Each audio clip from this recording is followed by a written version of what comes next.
In 1837, a blacksmith shop in Grand Detour, Illinois, held something that would change American farming forever. The man working that forge was John Deere. Not yet a legend, just a 33-year-old blacksmith trying to keep his business alive. He had come west from Rutland, Vermont in 1836, carrying his tools and very little else. The Midwest was opening up. Land was available. But farmers arriving from the east kept running into the same problem. The soil here was nothing like the light, sandy soil of New England. Illinois prairie soil, what geologists classify today as a mollisol, is dense, sticky, and packed with organic matter built up over thousands of years of grassland decomposition. When wet, it clings. When it clings to a plow blade, the plow stops working. The cast iron plows that eastern farmers brought with them simply could not scour clean. Every few feet, a farmer had to stop, get off, and scrape the accumulated mud from the face of the plow by hand. At that rate, a full day's work might produce a fraction of what the land required. This was the problem John Deere observed. It was not a mysterious problem. Every farmer in the region knew it. What was missing was the solution. In the spring of 1837, Deere noticed a broken steel sawmill blade at a local mill.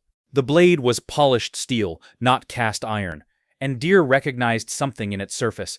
Cast iron is porous and rough at a microscopic level.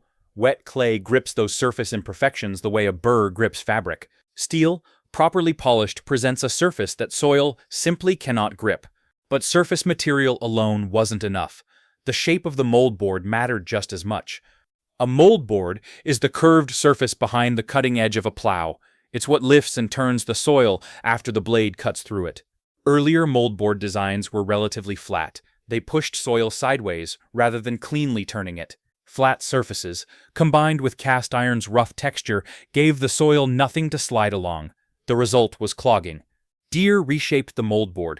He gave it a more aggressive, parabolic curve, designed so that soil would be forced upward and outward in a continuous rolling motion. The geometry encouraged soil to leave the surface of the blade rather than accumulate on it. Steel's smooth surface and the curved moldboard geometry worked together. This is what engineers later called a self-scouring plow.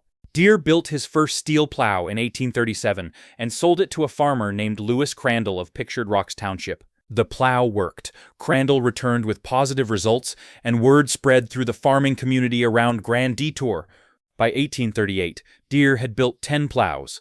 By 1839, 40. By 1842, 100. The demand was not driven by marketing. It was driven by results that farmers could see in their own fields. In 1843, Deere formed a partnership with Leonard Andrus and moved his operation to a larger facility. In 1848, Deere relocated again, this time to Moline, Illinois, where the Rock River provided water power and the Mississippi River offered shipping routes. The choice of Moline was deliberate and documented in company records. Water power reduced manufacturing costs, and river access meant plows could reach farmers hundreds of miles away. By 1857, Deere's Moline operation was producing 10,000 plows per year. That 20-year arc, from a single broken sawmill blade to one of the largest agricultural equipment manufacturers in the country, is documented in Deere & Company's own corporate archives. But to understand why Deere's plow succeeded where others had failed, we need to go back to the soil itself. Illinois prairie sits on what soil scientists classify as mollisols, some of the most fertile and also most cohesive soils on Earth. Mollisols formed over thousands of years as thick grassland root systems died, decomposed, and were incorporated into the soil layer. The result is a soil that is extraordinarily rich in organic carbon and also extremely sticky when wet. When a cast iron plow blade moved through wet mollisol, the clay particles bonded almost immediately to the rough surface of the iron. This is not just an inconvenience, it is a mechanical failure. A plow covered in sticky soil cannot cut. It drags. The resistance multiplies. Every additional pound of soil stuck to the blade increased the draft force required, meaning the horses or oxen pulling it had to work harder, and they tired faster. More tired animals meant fewer acres plowed per day. Fewer acres meant smaller harvests. Smaller harvests meant the economics of Midwest farming were barely viable. This is what Deere's plow changed, not just in principle, but in measurable daily output. Contemporary accounts from the 1840s, documented in County Agricultural Society records, noted that farmers using steel plows could work significantly more acreage per day than those still using cast iron. The steel plow didn't just make plowing easier, it made the Midwest farmable at a scale that the continent had never seen. By 1860, Illinois had become the leading corn and wheat producing state in the nation. USDA historical records attribute a significant share of that agricultural surge to the adoption of steel plows, which allowed cultivation to expand across millions of previously unworkable acres. Now, let's look at the engineering of the blade itself, because the geometry Deere developed didn't come from guesswork. A plow has two primary cutting elements: the share, which is the leading edge that cuts horizontally into the soil, and the moldboard, which curves up from the share and turns the cut slice. The share needs to be sharp enough to slice cleanly through soil, roots, and sod without deflecting. Steel holds a sharper edge than cast iron and holds it longer under the abrasive conditions of continuous soil contact. Deere sourced his steel carefully. Early accounts confirm he initially used English steel, which in the 1830s and 1840s was considered superior in quality and consistency to domestically produced steel. Sheffield, England was the center of the global steel trade in this period. Deere importing Sheffield steel for his plows was not unusual, it was simply the best available option. As American steel production improved through the 1840s and 1850s, Deere began sourcing domestically, a transition documented in his supply records. The moldboard curve itself was not arbitrary. Deere worked through multiple iterations before arriving at the profile that became standard in his early production models. The curve needed to do two things simultaneously: lift the soil slice upward away from the furrow wall and turn it completely over so it landed inverted, burying surface vegetation and exposing fresh soil to the air. Inverting the soil serves multiple agronomic purposes. It breaks up the root system of existing vegetation, aerates the soil, and exposes subsurface layers to weathering. A poorly curved moldboard would dump the slice sideways or leave it partially turned, defeating the purpose. Deere's curve produced what farmers could immediately recognize as a clean, consistent furrow, the signature of a properly functioning plow. A furrow is more than a cut in the ground. It's a prepared seedbed, the foundation on which an entire season's crop depends. When the furrow is uneven, planting becomes inconsistent. Seed depth varies. Germination rates drop. The effects ripple forward through the entire growing season. Deere understood this chain of cause and effect. His plow was not just a labor-saving tool, it was a precision instrument for the agricultural system that followed it. The Smithsonian National Museum of American History holds examples of early Deere-era steel plows in its agricultural machinery collection. These specimens allow historians and engineers to examine the exact geometry of the original moldboards, confirming what the production records describe. Let's talk about where most modern accounts of John Deere get the story slightly wrong. The popular narrative says that Deere invented the steel plow. The accurate version is more interesting than that.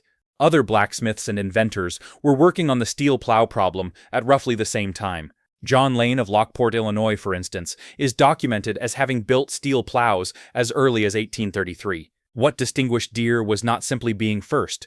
It was the combination of metallurgical quality, correct blade geometry, and his ability to scale production. Lane built good plows, Deere built good plows, and then built a company that could produce 10,000 of them a year. This distinction matters because it explains why Deere's name became synonymous with the steel plow, while earlier or concurrent inventors faded from the popular record. In the history of agricultural equipment, this pattern repeats. The person or company remembered is usually the one who solved both the engineering problem and the distribution problem. Cyrus McCormick and the mechanical reaper offer an almost identical dynamic from the same era. McCormick's reaper was not the first mechanical grain harvester, but it was the first to be manufactured and sold at regional scale. History remembered McCormick. Back to Deere's plow, and the question of how the quality was actually maintained as production scaled from dozens to thousands of units per year. Early production records from Mullen confirm that Deere maintained direct oversight of the steel selection and blade finishing process through the 1850s. The polishing of the moldboard surface was not cosmetic. A smooth surface was a functional requirement, and it had to be consistent across every unit. As the operation scaled, Deere invested in machinery that could produce consistent blade curvatures, standardizing what had initially been done by hand at the forge. This industrialization of plow production was itself a significant development. It was one of the earliest examples of standardized agricultural equipment manufacturing in the United States. Before standardized manufacturing, every plow was slightly different, because every blacksmith made his own version. Standardization meant that a farmer in Iowa could buy a Deere plow and know exactly what performance to expect, because it had been built to the same specification as the one his neighbor used. This predictability of performance was, in itself, a form of agricultural knowledge. Farmers could plan their seasons around what the equipment would reliably do. Let's look at what happened to the plow design after Deere, because the 1837 steel plow was not the final word on the subject. Through the 1850s and 1860s, competing manufacturers refined the moldboard curve further, using mathematical approaches to optimize the geometry. In 1869, Robert H. Smith of the Agricultural College of Michigan published one of the earliest systematic analyses of moldboard geometry, attempting to mathematically define the ideal curve for minimum draft and maximum soil turnover. This kind of systematic, science-driven equipment analysis was new. Before land-grant colleges, most agricultural improvement happened through trial and error on individual farms. The Morrill Act of 1862, signed into law by President Lincoln during the Civil War, established the network of land-grant agricultural colleges that began applying systematic science to farming problems. The steel plow question, specifically how to mathematically optimize the moldboard curve, became one of the first topics that land-grant researchers systematically investigated. By the 1880s, manufacturers were using what engineers called the logarithmic spiral as a template for moldboard curves, a mathematically defined curve that minimized friction between soil and blade. The logarithmic spiral appears in nature, in nautilus shells, in the growth pattern of sunflowers, in the curve of ocean waves. Engineers recognized that this natural curve minimizes resistance as material moves along a surface, which is exactly what a moldboard needs to do with soil. By the 1890s, the steel moldboard plow had become so standardized that the USDA began publishing recommended specifications for plow geometry, documents still accessible in the National Archives. A plow that began as one man's response to sticky Illinois soil had become a federally documented engineering standard within 50 years. The legacy of that arc reaches further than most people realize. Modern moldboard plows still use curved steel surfaces. The geometry has been refined through more than a century of engineering research, but the fundamental principle John Deere applied in 1837 remains unchanged. Steel scours. Curved geometry moves soil. The plow that works is the plow that doesn't clog. These are not complicated ideas. What made them revolutionary was not their complexity, it was that no one had successfully combined them into a manufacturable product before Deere did.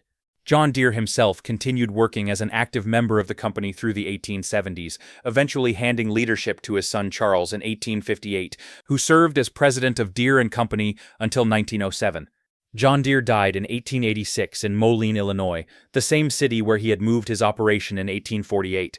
He was 82 years old. The company he founded, Deere Company, is still headquartered in Moline today, and is among the largest agricultural equipment manufacturers in the world. The original blacksmith shop site in Grand Detour, Illinois, has been preserved as a historic landmark. Archaeological excavations at the site have recovered metal fragments and tool remnants consistent with an 1830s blacksmith operation.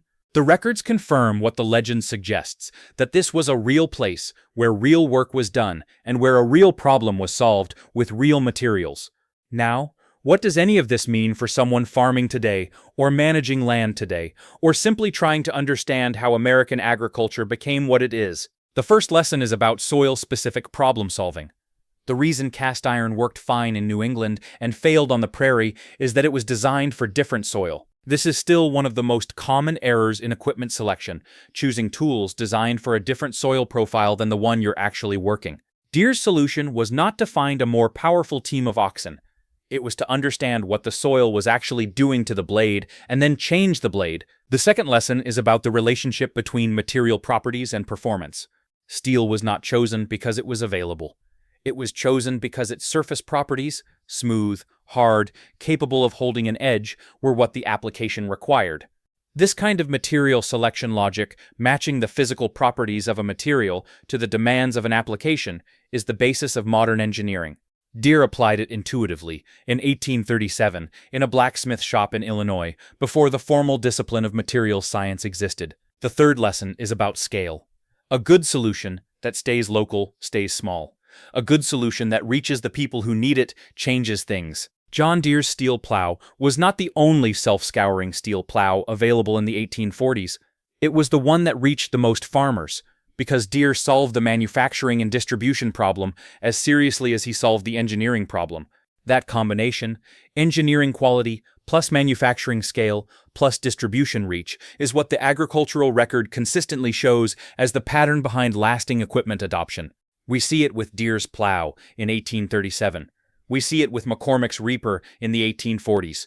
We see it with the Farmall tractor in 1924. The pattern is not coincidence. It reflects a consistent truth about how agricultural technology actually changes farming practice, not through a single invention, but through the combination of invention, production, and access. Here's what the records actually show about the scale of the transformation John Deere's Plow contributed to. In 1840, the American Midwest had approximately 19 million acres under cultivation. By 1880, 40 years later, that figure had grown to over 188 million acres, according to USDA Census of Agriculture data. That tenfold expansion of cultivated land in 40 years was not caused by the steel plow alone. Railroads, immigration, the Homestead Act of 1862, and improvements in grain storage all played roles, but the steel plow was a necessary precondition for much of that expansion. Without the ability to break and turn the prairie soil efficiently, the land simply could not be farmed. Historians of American agriculture use the phrase opening the Midwest, and what they mean, specifically, is that the soil had to be physically broken before settlement could become farming. The steel plow made that possible at scale, Deere's manufacturing operation made it accessible, and by 1860, the American breadbasket that we recognize today had begun to take its shape. That's the real story of John Deere's 1837 steel plow, documented, recorded, and still relevant today. It's not just a story about one man, or one plow, or one blacksmith shop. It's a story about understanding what a material can and cannot do, and what happens when you build a solution around what the work actually requires. The soil didn't change, the prairie didn't change. What changed was the tool, and the tool changed everything. If you found this history useful, subscribe to The Quiet Farmer. We cover American agricultural history, vintage equipment, and traditional farming methods with documented sources and no dramatization. Leave a comment below. We'd especially like to hear from anyone who's worked with a moldboard plow or who farms land that was first broken in the 19th century. The records are there, the evidence is there, the tools still exist in museums and on working farms. This is what we mean by quiet wisdom. Knowledge that doesn't shout, but doesn't break either. We'll see you in the next one.